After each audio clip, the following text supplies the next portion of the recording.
លោកហ៊ុនសែនឆេះដុំដោយសារថៃយករូបគាត់ទៅលេងសើចហើយកាលពីព្រឹកមិញគាត់បានចាញ់សារនៅក្នុងទំព័រ Facebook របស់គាត់ហើយមុននេះបន្តិចគាត់បានផ្សាយអំពីមនុស្សកុសកចូលអានប្រតិកម្មរបស់គាត់ថាមានមនុស្សរាប់លានអ្នកបានចូលអានយ៉ាងកុសកបាទនេះគឺជាការសប្បាយចិត្តរបស់លោកហ៊ុនសែនវិញដែលបានល្បីខ្លាំងក្នុង social media នេះក៏ជួយអបអរលោកហ៊ុនសែនដែលបានល្បីខ្លាំងក្នុង social media ហើយខាងថៃក៏បានដឹងឮពីលោកហ៊ុនសែនមិនសប្បាយចិត្តចំពោះការដែលថៃយករូបលោកទៅលេងសើចនៅក្នុងស្រុកគេទោះពិតក្តីមិនពិតក្តីលោកហ៊ុនសែនបាននិយាយថាជាអំពើមិនសមរម្យហើយថៃក៏បានផ្សាយអំពីរឿងនេះទៅឲ្យជនជាតិគេបានដឹងពាសពេញប្រទេសទំនាស់រវាងលោកហ៊ុនសែននិងថៃបានឈានដល់ចំណុចមួយដែលលោកហ៊ុនសែនហាក់ដូចជានិយាយថាខ្មែរគួរកុំទិញផលិតផលថៃប្រើប្រាស់ក្រោយពីព្រឹកមិញលោកហ៊ុនសែនប្រតិកម្មតាក់ទងទំនិញថៃនិងលុយបាតក៏អ្នកដែលសរសើរលើកជើងលោកហ៊ុនសែនបានប្រឹងផ្សាយយ៉ាងពុះពៀស្ដីអំពីការកុំទិញផលិតផលថៃនិងការឈប់ប្រើលុយបាតជាដើមឡើងឡើងបានសេចក្តីថាទំនាស់រវាងខ្មែរថៃណាបានសេចក្តីថាទំនាស់រវាងខ្មែរថៃបានឈានដល់ទំនាស់រវាងខ្មែរថៃបានឈានដល់ច្រកដែលមេដឹកនាំប្រទេសកម្ពុជាចាប់ផ្ដើមនិយាយអំពីការឈប់ប្រើផលិតផលថៃមិនទាន់សម្រាប់ប្រកាសជាផ្លូវការនៅឡើយទេក៏ប៉ុន្តែលោកហ៊ុនសែនបានប្រាប់ខ្មែរថាឲ្យឈប់ប្រើទំនិញថៃនិងឈប់ប្រើលុយបាតដូច្នេះនយោបាយកំពុងតែវាកើមទៅរកការប្រឆាំងគ្នាថ្មីទៀតហើយការប្រឆាំងគ្នាថ្មីទៀតនេះនឹងដុតរោលបញ្ហាថៃកម្ពុជាឲ្យអូសបន្លាយវែងឆ្ងាយទៅមុខទៀតឥឡូវនេះក្រុមអ្នកចង់ពហិការលើទំនិញថៃបានប្រើប្រាស់ពាក្យសម្ដីរបស់លោកហ៊ុនសែនបង្កើតកម្លាំងធ្វើពហិការថែមទៀតហើយយើងក៏ឃើញភាពមូលបង្កាច់គ្នាដូចសម័យខ្មែរក្រហមបានលេចលោចេញមកមានការចោទប្រកាន់អ្នកនេះនាំចូលទំនិញថៃអ្នកនោះនាំចូលទំនិញថៃកាត់មូលគ្នាឲ្យធ្លាក់បំសាក់ជាដើមលក្ខនឹងលក្ខដូចសត្វស្វាកំពុងឃើញពស់អំពើនេះបានបណ្ដាលឲ្យកើតវិនាសកម្មស្លាប់មនុស្សអស់ច្រើនលាននាក់ពីឆ្នាំ1975ដល់ឆ្នាំ1979ឥឡូវនេះការមូលបង្កាច់ចោតរបស់ពួកឆ្លប់និងពួកកន្ធោក៏ចាប់ផ្ដើមធ្វើការច្រើនជាងមុនហើយក៏ទូងស្គរយកសម្ដីលោកហ៊ុនសែនប្រឆាំងថៃធ្វើជាការឆ្លោះនៅក្នុងរង្វង់នៃជាតិសាសន៍ឯងខ្ញុំដែលជាមនុស្សម្នាក់បញ្ចេញមតិពីបរទេសឲ្យប្រុងប្រយ័ត្នកុំដាក់ដៃគ្នាឆ្ពោះទៅរកសេចក្តីវិនាសដោយបង្កនៅទំនាស់ផ្ដាច់សង្វាក់ផ្នែកសេដ្ឋកិច្ចពាណិជ្ជកម្មរវាងប្រទេសនិងប្រទេសកំពុងតែឃើញថាសម្ដីរបស់លោកហ៊ុនសែនមានប្រសិទ្ធភាពណាស់ដែលធ្វើឲ្យខ្មែរនាំគ្នាកាន់ដៃគ្នាដើរព្យុហយាត្រាឆ្ពោះទៅរកសេចក្តីវិនាសខាងសេដ្ឋកិច្ចពាក្យអួតអាងថាអត់ថៃមិនងាប់ទេកំពុងពេញនិយមហើយពាក្យថាអត់ថៃមិនងាប់ទេកំពុងពេញនិយមនឹងបំផ្លាញគ្នាទៅវិញទៅមកទាំងបំផ្លាញថៃទាំងបំផ្លាញខ្មែរតើអ្នកណាមុជទឹកបានយូរជាងយើងនឹងឃើញ ទំនាស់នេះអូសបន្លាយទៅមុខមិនមែនចាប់ឆាប់ទេនេះគឺជាអ្វីដែលណានេះគឺជាអ្វីដែលកំពុងតែកើតឡើងនេះគឺជាអ្វីដែលកំពុងតែកើតឡើងដូច្នេះខ្យល់បក់ខ្លាំងតាមរយៈសម្ដីរបស់លោកហ៊ុនសែនធ្វើឲ្យមនុស្សម្នាមួយចំនួនសប្បាយចិត្តនិងបង្កើតពហិការសប្បាយចិត្តបង្កើតពហិការឈប់ទិញទំនិញគ្នាការផ្ដាច់សង្វាក់ផ្នែកសេដ្ឋកិច្ចនិងពាណិជ្ជកម្មនឹងឈានទៅដល់ការផ្ដាច់សង្វាក់ដទៃទៀត1ម៉ោងមុននេះប្រទេសថៃបានផ្សាយអំពីកិច្ចការមួយចំនួនតាក់ទងនឹងព្រំដែនដែលថៃកំពុងតែប្រើល្បិចកលម្ដងធ្វើជាតឹងរឹងម្ដងធ្វើជាធូរស្រាលម្ដងធ្វើជាតឹងរឹងម្ដងធ្វើជាធូរស្រាលចំពោះបញ្ហានៅតាមព្រំដែនគឺអ្វីដែលកំពុងតែកើតឡើងចេះតែបន្តតទៅទៀតហើយការដុតបញ្ឆេះតាមសម្ដីរបស់មេដឹកនាំនឹងឃើញលទ្ធផលខ្ញុំធ្វើសេចក្តីសន្និដ្ឋានទុកមុនថារឿងរ៉ាវនេះនឹងនាំឲ្យប្រទេសខ្មែរឆ្ពោះទៅកាន់សេចក្តីវិនាសខ្ញុំនិយាយប៉ុណ្ណឹងបងប្អូនចាំទុកថាបើសិនជាខ្មែរចូលចិត្តលេងសើចហើយមេដឹកនាំប្រើអត្តនោម័តដោយយកទំនាស់ច្បាំងគ្នា5ថ្ងៃគឺលោកហ៊ុនសែនទាស់គ្នាជាមួយនឹងប្រទេសថៃឥឡូវលោកហ៊ុនសែនចេញមុខមកទាស់គ្នាទៀតខ្ញុំមិនមែននិយាយថាលោកហ៊ុនសែនមិនត្រូវប្រតិកម្មទេខ្ញុំចង់និយាយថាលោកហ៊ុនសែនមានសិទ្ធិគ្រប់គ្រាន់ក្នុងការធ្វើប្រតិកម្មចំពោះការលេងសើចនៅក្នុង social media នៅក្នុងប្រព័ន្ធ media ដទៃរបស់ថៃក៏ប៉ុន្តែមេដឹកនាំមិនមែនដឹកនាំប្រទេសសម្រាប់ការពេញចិត្តនិងការមិនពេញចិត្តនៃដួងចិត្តរបស់ខ្លួនទេបើអ្នកដឹកនាំប្រើដួងចិត្តរបស់ខ្លួនដឹកនាំប្រទេសទាំងមូលឲ្យទៅបំពេញចិត្តខ្លួនគឺប្រទេសនឹងត្រូវធ្វើដំណើរទៅកាន់សេចក្តីវិនាសមិនថាលោកហ៊ុនសែនមិនថាមេដឹកនាំដូណាល់ត្រាំមិនថាមេដឹកនាំបារាំងមិនថាមេដឹកនាំអង់គ្លេសមិនថាមេដឹកនាំថៃឲ្យតែដឹកនាំប្រទេសតាមចិត្តរបស់ខ្លួនគឺឆ្ពោះទៅរកសេចក្តីវិនាស leader cannot just use his or her own emotion to lead the country បានសេចក្តីថាមេដឹកនាំមិនអាចប្រើអារម្មណ៍ផ្ទាល់របស់ខ្លួនដើម្បីដឹកនាំប្រទេសទេពីព្រោះវានឹងផុងខ្លួនចូលសេចក្តីវិនាសប្រតិកម្មលោកហ៊ុនសែនត្រូវតែមានក៏ប៉ុន្តែនៅពេលអាមីអាថោងកន្ធោយកសម្ដីមេដឹកនាំហើយទូងស្គរបញ្ឆេះកំហឹងគឺពេលនោះហើយដែលប្រទេសជាតិត្រូវធ្លាក់ទៅក្នុងសេចក្តីវិនាសគេមិនអាចដឹកនាំតាមចិត្តមេដឹកនាំគិតផ្ទាល់ខ្លួនទេគេត្រូវដឹកនាំប្រទេសតាមគោលនយោបាយមេដឹកនាំប្រទេសណាក៏អញ្ចឹងដែរឲ្យតែចេះតែប្រើគំនិតរបស់ខ្លួនហើយបណ្ដោយឲ្យអាមីអាថោងបញ្ឆេះកំហឹងគឺដឹកនាំប្រទេសឲ្យឆ្ពោះទៅកាន់សេចក្តីវិនាសប្រសិនបើលោកហ៊ុនសែននៅបន្តរឿងនេះគាត់មានសិទ្ធិខឹងមានសិទ្ធិអន់ចិត្តគ្រប់ទាំងអស់ក៏ប៉ុន្តែបើគាត់នៅតែប្រើកន្ធោ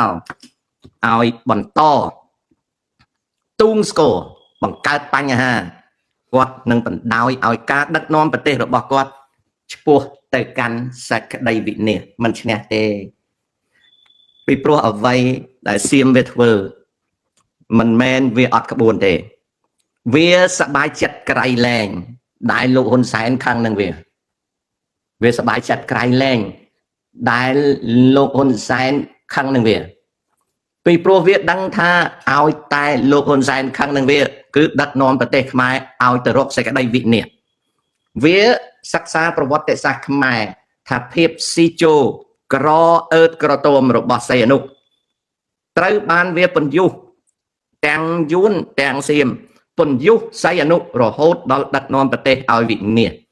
ឥឡូវនេះមកអស់សីហនុទៅនៅសល់ហ៊ុនសែនសៀមវាញាស់ ហ៊ុនសែនឲ្យលោតដើម្បីដឹកនាំប្រទេសឲ្យទៅកាន់សេចក្តីវិនិច្ឆ័យនេះខ្ញុំសន្និដ្ឋានទេ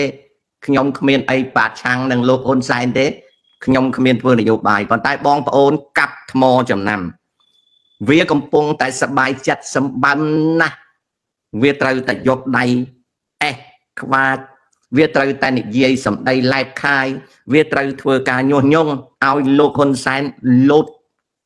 នឹងវាដើម្បីដឹកនាំប្រទេសកម្ពុជាឲ្យធ្លាក់ទៅក្នុងសេចក្តីវិនាសឥឡូវនេះបានជោគជ័យ 80% ហើយ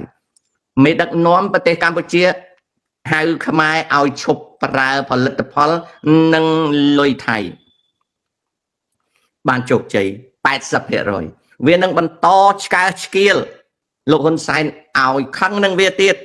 ដើម្បីឲ្យលោកហ៊ុនសែនអំពាវនាវហើយអំពាវនាវទៀតឲ្យខ្មែរធ្វើពហិការឈប់ប្រើប្រាស់ផលិតផលនិងទំនិញថៃហើយវារុញឲ្យលោកហ៊ុនសែនបន្តបិទព្រំដែនកម្ពុជាថៃឡង់ទៅមុខទៀតស្រួលវាអង្គាមទឹកអង្គាមដីវាជាអ្នកបិទព្រំដែនតែប្រជាជនថៃភ្លេចខ្លួនថាវាបិទព្រំដែនហើយឥឡូវនេះប្រជាជនថៃចាប់ផ្ដើមធំក្លិនថ្មីថាអ្នកដែលបិទព្រំដែនគឺហ៊ុនសែនទៅវិញអញ្ចឹងថៃវានឹងឆ្កើឆ្កៀលវានឹងចាក់រុកវានឹងញុះញង់វានឹងបញ្ចើចបញ្ចើវានឹងលេងសើចឲ្យលោកហ៊ុនសែនអំពាវនាវខ្មែរប្រឆាំងថៃកម្លាំងនៃសតិអារម្មណ៍របស់ខ្មែរដែលប្រឆាំងនឹងផលិតផលថៃនឹងធ្វើឲ្យប្រជាជនថៃភ្លេចថាទាហានជាអ្នកបិទព្រំដែនដល់ប្រជាជនថៃភ្លេចថាទាហានជាអ្នកបិទព្រំដែនប្រជាជនថៃស្អប់ហ៊ុនសែនហើយចាត់ទុកថាហ៊ុនសែនគឺជាមេរោគបិទព្រំដែនទៅវិញដូចយួនធ្វើចំពោះខ្មែរយួនចាក់យួនឆ្កែឆ្កៀលយួនញុះញង់ធ្វើរហូតដល់ខ្មែរច្រឡោតទៅដេញទៅកាប់ទៅសម្លាប់យួនហើយយួនឈ្នះលើឆាកអន្តរជាតិឥឡូវនេះ 80% យួនឈប់ធ្វើសៀមធ្វើម្ដងណាសៀមធ្វើម្ដងថ្ងៃនេះតាំងពីព្រឹកមកសៀមសបាយចិត្តណាស់តែបានធ្វើឲ្យលោកហ៊ុនសែនលោតដោយកង្កែបលោកហ៊ុនសែនកំពុងសបាយនឹង Facebook កំពុងសបាយនឹង Facebook មានមនុស្សរាប់លានអ្នកចូលទៅមើលសម្ដីគាត់អញ្ចឹងគាត់នឹងបន្តផ្លោងសម្ដីទៀតហើយនៅពេលដែលគាត់បន្តផ្លោងសម្ដីទៀតគាត់នឹងរុញឲ្យប្រទេសកម្ពុជាទៅរកសេចក្តីវិនាសអត់មានបរទេសណាចាំបាច់មកធ្វើឲ្យខ្មែរវិនាសទេបរទេសគ្រាន់តែឆ្កាស់អ្នកដឹកនាំខ្មែរអ្នកដឹកនាំខ្មែរដឹកនាំខ្មែរទៅរកសេចក្តីវិនាសចាំសម្ដីខ្ញុំទុកនេះគឺជាស្នៀតដែលគេប្រើគ្រប់ទិសទីនៅក្នុងពិភពលោកដែលខ្មែរយើងមានពាក្យមួយគេហៅថាក្តាច់គូតសង្អាឲ្យខំគ្នាចាប់ស្រមោចសង្អាឬក៏អង្ក្រងហើយក្តាច់គូតវាហើយប្រឡែងទៅវិញឲ្យវាខំគ្នានៅក្នុងទីនេះគឺថៃកំពុងតែក្តាច់គូតលោកហ៊ុនសែនឲ្យលោកហ៊ុនសែនដឹកនាំបរិវារប្រឆាំងនឹងថៃហើយប្រជារាស្ត្រថៃនឹងភ្លេចថាទាហានថៃជាអ្នកបិទព្រំដែនហើយក៏ចោទប្រកាន់ថាលោកហ៊ុនសែនគឺជាមេរោគនៃការបិទព្រំដែនបន្ទាប់មកទៀតគេធ្វើឲ្យអាស៊ានទាំងអស់ធុញទ្រាន់នឹងលោកហ៊ុនសែនហើយគិតថាលោកហ៊ុនសែនគឺជាមេរោគដែលបំផ្លាញអាស៊ានតែតាមការពិតទាហានថៃអ្នកបង្កើតបញ្ហាហ្នឹងទាហានថៃបិទព្រំដែនដល់បន្ទាប់ពីបិទព្រំដែនមកច្បាំង5ថ្ងៃដល់បន្ទាប់ពីច្បាំង5ថ្ងៃមកបន្តរឿងរហូតដល់សប្តាហ៍ថ្ងៃលេងសើចជាមួយហ៊ុនសែនទ្រាំអត់បានលោតទៅខំវិញដឹកនាំបរិវារកូនឆ្លូបមេឆ្លូបកថាអីទៅទូងស្គរខ្លាំងមែនតើប្រជាជនថៃយូរទៅភ្លេចថាទាហានថៃអ្នកបិទព្រំដែនភ្លេចថាទាហានថៃអ្នកវាយវាទៅជាហ៊ុនសែនមនុស្សអាក្រក់យូរទៅណាយូរទៅណាយូរទៅណាយូរទៅអូខេយូរទៅអាស៊ានគេថាមនុស្សដែលបង្កបញ្ហាមិនមែនតែហ៊ានថៃព្រោះទាហានថៃវាលាក់មុខក្រោយរដ្ឋាភិបាលដល់អញ្ចឹងវាអត់ឃើញដល់យូរទៅប្រទេសអាស៊ានថា nè đại cả cô ở bài bạc ASEAN ở miền nào đấy cứ hôn sánh cứ tới chơi hôn sánh vậy chẳng ảnh năng hai đại là chỉ là con lập bạch rồi bỏ thấy đại đó bằng vơ tập nắng đã ở hôn sánh nè khóc đốt sầm say hả nụ đốt sầm luôn nó đốt sầm Pol Pot đại dũng về bằng vơ sập hiệp cá nè về bằng vơ sập hiệp cá tí bom phốt mê đặt nón khmái cứ chỉ nè đặt nón bật tê luôn ấy ao từ rốt sẽ cái đại vị nè ní cứ ngày nay xem về bài chặt đại việc ô lô hôn sai ao thẹn không ăn tẹt rồi bỏ về hỏi về bài chặt á media về bài chặt đó là lấy nó về đại rụt tí đấy về đại rụt đâm bay ao lô hôn sai còn bài chặt lô hôn sai còn bài chặt ha còn bài chặt ha cònแต่គាត់មានប្រាតិកម្មហ្នឹងគាត់តែគាត់មានប្រាតិកម្មឡើងហ្នឹងគឺនៅក្នុង media ថៃគេសប្បាយចិត្តបងប្អូនឃើញនេះទេនេះគេយករឿងលោកហ៊ុនសែនទៅនិយាយណាអូខេគេគូរូបលោកហ៊ុនសែនជាព្រាយណាគេគូរូបលោកហ៊ុនសែនជាព្រាយដើម្បីគេចាក់ក្រឡេកលោកហ៊ុនសែនឲ្យលោកហ៊ុនសែនលោតអូខេគេយកទាំងសំរាំងស៊ីគេយកទាំងអ្នកដតីយកមកបញ្ចូលមុនអាគមគេថាណាបងប្អូនមើលណាបងប្អូនមើលគេមកជួនេះ14ម៉ោងមុនណាលោកហ៊ុនសែនមួយថ្ងៃមុនលោកហ៊ុនសែន2ថ្ងៃមុនលោកហ៊ុនសែន7ថ្ងៃមុនលោកហ៊ុនសែន8ថ្ងៃមុនលោកហ៊ុនសែន9ថ្ងៃមុនលោកហ៊ុនសែន4ម៉ោងមុនលោកហ៊ុនសែនឃើញទេ4ម៉ោងមុនលោកហ៊ុនសែនលោកហ៊ុនម៉ាណែត3ម៉ោងមុនតាក់ទងនឹងអភិសិទ្ធនឹងលោកហ៊ុនសែន1ម៉ោងមុនតាក់ទងនឹងលោកហ៊ុនសែននឹងព្រំដែនភូមិគឺអីខាងក្នុងត្រប់1ម៉ោងមុននេះលោកហ៊ុនសែន1ម៉ោងមួយនេះលោកហ៊ុនសែនដូច្នេះហើយគេសប្បាយណាស់ក្នុងការដែលគេកំពុងតែឆ្កែឆ្កៀលឲ្យមេដឹកនាំគឺលោកហ៊ុនសែនខឹងសម្បានឹងគេណាលោកហ៊ុនសែនខឹងសម្បានឹងគេដើម្បីនៅពេលដែលលោកហ៊ុនសែនខឹងសម្បានឹងគេណានៅពេលដែលលោកហ៊ុនសែនខឹងសម្បានឹងគេគឺ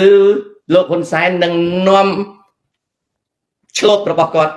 នឹងនាំកថារបស់គាត់តតាំងប្រឆាំងធ្វើពហិការនឹងទំនិញថៃបាត់ព្រំដែន100ឆ្នាំទៅមុខទៀតបង្កទំនាស់ហើយអ្វីដែលថៃពាត់បន្លាលួសអ្វីដែលថៃណាអ្វីដែលថៃពាត់បន្លាលួសអ្វីដែលថៃអង្គៀមអ្វីដែលថៃប៉ុនប៉ងនៅពេលដែលតាហ៊ានថៃអាចធ្វើឲ្យប្រជារាស្ត្រថៃគិតថាលោកហ៊ុនសែនគឺជាមេរោគអាក្រក់នៅពេលហ្នឹងហើយដែលគេអាចចំណេញបានណាហ្នឹងគឺជារបៀបដែលយួនធ្វើអស់រយៈពេលជាច្រើនឆ្នាំណាយួនធ្វើអស់រយៈពេលជាច្រើនឆ្នាំហើយយួនបានជោគជ័យមកលើខ្មែរដោយសារមេដឹកនាំខ្មែរធ្លាក់ក្នុងរណ្ដៅញុះញង់របស់យួនឥឡូវសៀមធ្វើម្ដងខ្ញុំធ្វើសេចក្តីសន្និដ្ឋានថាកំពុងតែធ្លាក់រណ្ដៅដូច្នេះហើយថ្ងៃនេះទី6ខែតុលាឆ្នាំ2025កំពុងពេញនិយមហើយរឿងមិនប្រើផលិតផលថៃកំពុងពេញនិយមហើយមិនប្រើលុយបាតណាកំពុងពេញនិយមហើយបងប្អូនសប្បាយចិត្តចោះកំពុងពេញនិយមហើយខ្ញុំធ្វើការសន្និដ្ឋានទេណាបងប្អូនខ្ញុំអត់មានប្រឆាំងទេអូខេអាហ្នឹងអញ្ចឹងអត់មានប្រឆាំងទេបាត់ព្រំដែនកុំថាឡើយ100ឆ្នាំបាត់1000ឆ្នាំក៏អត់មានបញ្ហាខ្ញុំដែរមិនប្រើប្រាស់ផលិតផលថៃកុំថាឡើយ2-3ឆ្នាំមួយជីវិតក៏ខ្ញុំអត់មានទៅខ្វល់ដែរព្រោះនៅក្នុងគ្រឿងប្រើប្រាស់របស់ខ្ញុំសឹងតែវាអស់មានរបស់ថៃដែរហើយខ្ញុំមិនចាំបាច់ប្រកាសទេខ្ញុំមិនលែងប្រើទៅហើយដូចពីព្រឹកមិញខ្ញុំនិយាយពីរឿងមីវាយវាយដែលអតីតអ្នកសារព័ត៌មានម្នាក់ណានិយាយថាមកពីខ្មែរធ្វើពហិការផលិតផលថៃបានមីម៉ាវាធ្លាក់តម្លៃខ្ញុំសូមជម្រាបថា ដើរសួរខ្មែរនៅអាមេរិកទៅមានប្រមាណអ្នកស៊ីមេម៉ាម៉ាតើខ្មែរប្រមាណអ្នកនៅស្រុកអាមេរិកស៊ីអាមីម៉ាម៉ាខ្ញុំឈប់ស៊ីមីម៉ាម៉ា40 ឆ្នាំយ៉ាងតិច40 ឆ្នាំខ្ញុំដែរបានស៊ីអាមីម៉ាម៉ាវាយនឹងផងណាខ្ញុំអត់មានស្អប់ខ្ពើមតំណែងថៃទេបើខ្ញុំអត់ទៅស៊ីតែឥឡូវនេះខ្ញុំមិនសូវហ៊ានស៊ីទេព្រោះខ្លាចវាកើតមហារីកខ្ញុំទៅឆ្លងអាហ្នឹងអញ្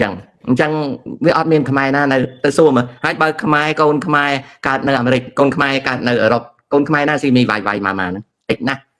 វាស៊ីរ៉ាមិនមីឆុងរបស់កូរ៉េនៅ buffet អត់មានអ្នកណាយកមីឆុងថៃទៅប្រើគឺយកមីឆុងរបស់កូរ៉េទៅប្រើចំណែកឯក្មេងអាមេរិកទាំងកូនខ្ញុំទាំងអីពីដើមវាញ៉ាំ noodle cup គឺជាកំប៉ុងតូចដែលផលិតនៅអាមេរិកប្រៃឡែមហ្នឹងវាញ៉ាំទៅវាអត់មានអ្នកណាទៅបរិភោគណាវាអត់មានអ្នកណាទៅបរិភោគអាមីម៉ាម៉ាហ្នឹងទេបាទដូច្នេះវាលក់មួយឡាំង$4.99 $5ហ្នឹងវាធ្លាប់លក់$7ឬក៏$8តែវាលក់មិនដាច់អត់មានណាសុំបីតែអាព្រិចក៏អត់ញ៉ាំដែរអត់បរិភោគទេបាទអត់ទេមុខរបរមួយចំនួនរបស់ខ្មែរនៅប្រទេសកម្ពុជាវាតាក់ទង scam ពួកគាត់មិនបានទៅបោកភូតទេប៉ុន្តែពួកគាត់សាងសង់សំណង់ផ្ទះសម្បែងនិងអគារសន្តាគារសម្រាប់ឲ្យ scammer ប្រើហើយមន្ត្រីសមត្ថកិច្ចទទួលសំណូកពី scammer ដាក់ខែមិនប៉ះពាល់សំណង់នឹងទេសំណង់នឹងមនុស្សពីភ្នំពេញអ្នកមានណាខ្ញុំឲ្យឧទាហរណ៍សន្តាគារនៅតាមបណ្ដោយព្រំដែនឬនិងកាស៊ីណូតាមបណ្ដោយព្រំដែនតាមបណ្ដោយព្រំដែនឡាវក៏ដោយបណ្ដោយព្រំដែនវៀតណាមក៏ដោយបណ្ដោយព្រំដែនថៃក៏ដោយកាស៊ីណូហ្នឹងទោះបីវាជាកាស៊ីណូឈ្មោះខ្មែរមែនប៉ុន្តែវាមានកុងត្រាជាមួយបរទេសវាមានចែកផលប្រយោជន៍បរទេសដីដែលសៀមកំពុងចោទថាខ្មែររំលោភនៅនឹងត្រាតចន្ទបុរីអីហ្នឹងរហូតដល់នៅនឹងអានសែអីឲ្យតែវាមានកាស៊ីណូនៅហ្នឹងកាស៊ីណូហ្នឹងគឺត្រូវគ្នាមួយថៃសប្ងៃវាដូចប្រយុទ្ធច័ន្ទអូចាអីវាអត់មាត់ទេតាមពិតណាកាស៊ីណូនៅកោះកុងអីក៏តាក់ទងនឹងវាហើយមុខរបរកប់អានមុខរបរលីយ៉ុងផាត់មុខរបរទ្រីភិបនិងមុខរបរអភិបាលខេត្តតាមព្រំដែនអីក៏តាក់ទងនឹងកាស៊ីណូតាក់ទងនឹងបនលបែងតាក់ទងនឹងផ្ទះសំណាក់នឹងដែរហើយអភិបាលខេត្តក៏មិនចេញឈ្មោះទេវាសិតតែជាកូនធររបស់សម្ដេចណាទេខ្ញុំមិនដឹងទេណាមិនដឹងជាសម្ដេចម៉ែឬក៏សម្ដេចពុកអីមិនដឹងទេប៉ុន្តែលុយវាឡើងណាហើយអារឿងហ្នឹងក៏វាតាក់ទងនឹងកុងត្រាជាមួយថៃ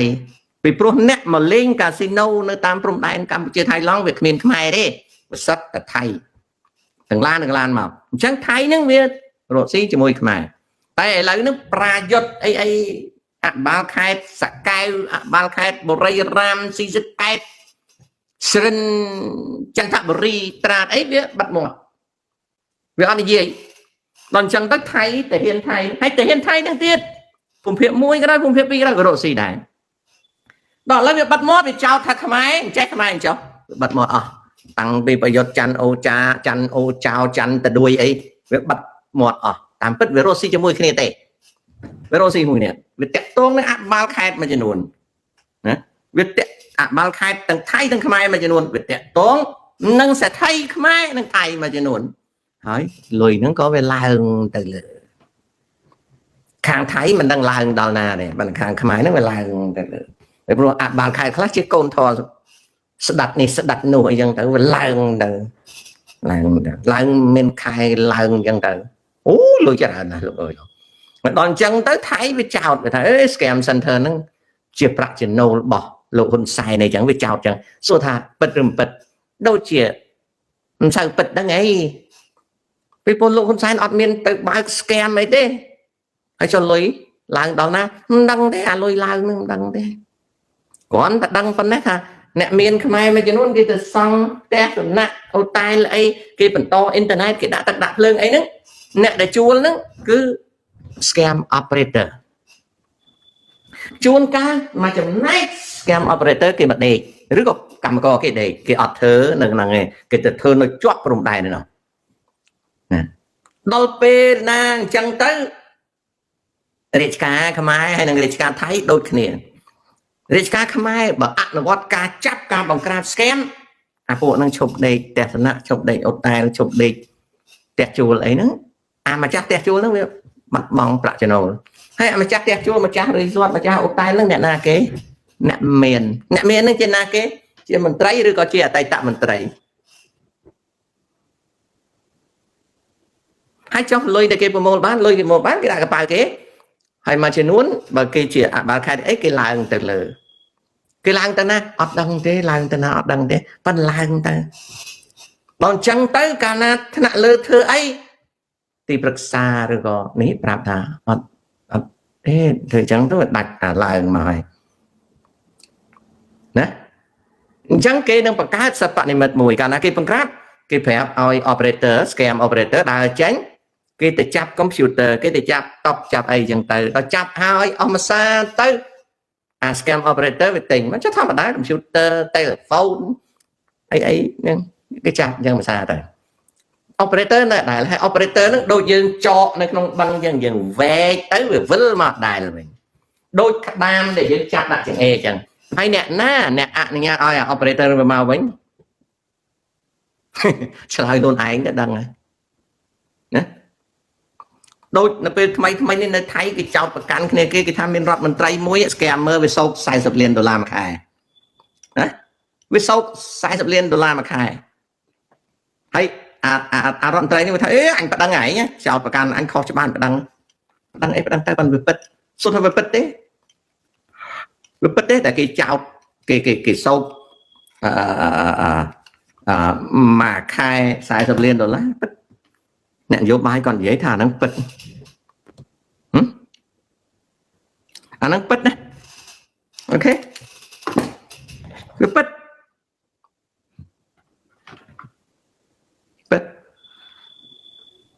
ដល់អញ្ចឹងទៅហើយបានជា scam operator ហ្នឹងវា operate បាននៅស្រុកខ្លះ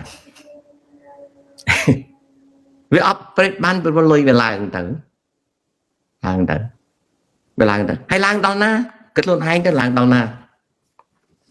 លុយច្រើនទេច្រើនមួយខែ scam operator វាឡើងទៅវាឲ្យទៅទីតាំងដែលវាប្រើរាប់$10 លានណាហើយចុះបើ scam operator វាមានច្រើនចំណូលប្រហែលរាប់$100 លាន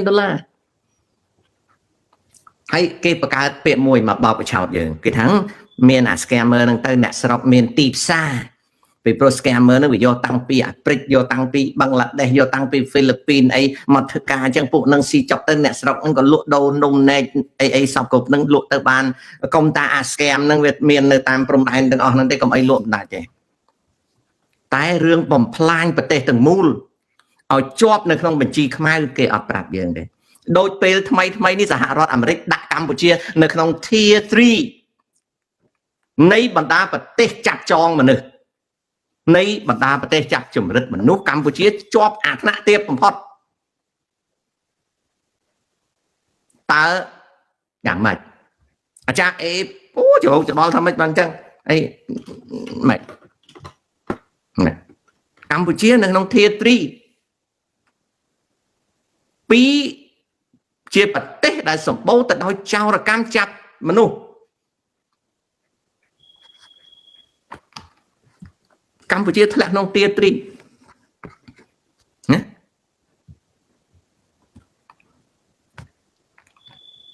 រាជរដ្ឋាភិបាលអត់ឆ្លើយរួចទេហើយសួរថាថៃវារស់ស៊ីនោះមិនក៏វាមិនជាប់វាកន្លះខ្លួនណាដូចខ្ញុំនិយាយចឹងកាស៊ីណូរីសតអីតាមដោយព្រំដែនទាំងអស់ហ្នឹងសិតតែហ៊ុនមួយថៃបើមិនចែកចំណេញថៃមិនក៏មនុស្សថៃមកលេង ណាហើយចុះ scammer ហ្នឹងថៃបងឲ្យថៃបានជាវាបែកធ្លាយរឿងថាមួយខែ40លានអីពងតវ៉ាគ្នាពិតណា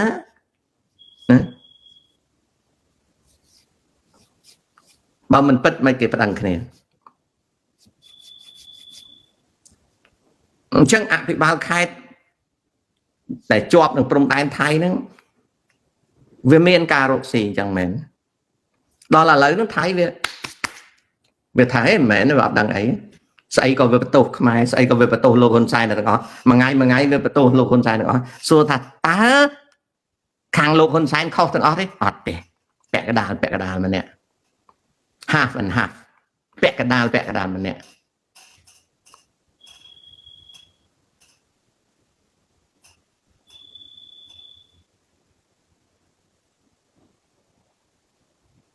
ណា